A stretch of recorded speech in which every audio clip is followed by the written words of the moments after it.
Vegetable pulao બનાવવા માટે તમારે બેસન, પાલક, અજમો, મીઠું, લીલા મરચાં, દહીં, લીંબુ અને સ્વાદ અનુસાર તમારે શું લેવાનું રહેશે, ઈનો એટલે કે સોડા. તમે આ રીતે એનું ગોળ બનાવો.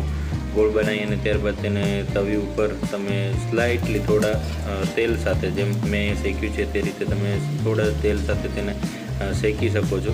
અને શેક્યા પછી તમે સવારે અથવા તો સાંજના ટાઈમે આ નાસ્તાનો ઉપયોગ કરી શકો છો, જેથી કરીને હાઈ પ્રોટીન અને બધા વિટામિન્સ, જેથી કરીને લીલી શાકભાજી, લીલા પાલક અથવા તો ભાજી બી તમે આના ઇન્ટેકમાં આવશે, જેથી આયરન સપ્લિમેન્ટ તમને મળી રહેશે.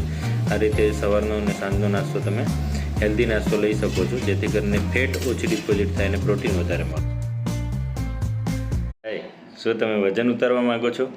કન્ફ્યુઝ છો કેવી રીતે ઉતારવું?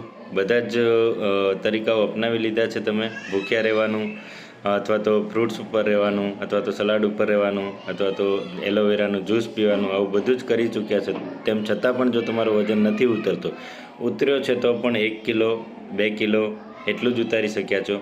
તો આવો અમે પ્લાન કરીએ તમારું વજન કેવી રીતે ઉતારશું કે એને કેવી રીતે મેનેજ કરશું. એની સાથે સાથે તમારી 60થી 70% તકલીફો કેવી રીતે દૂર કરવી એને જાણવા માટે અમારો કોન્ટેક કરો, જે સ્ક્રીનમાં નીચે આપેલો છે. કોન્ટેક કરીને પૂછી શકો છો કે કેવી રીતે વજન ઉતરી શકે છે. Thank you.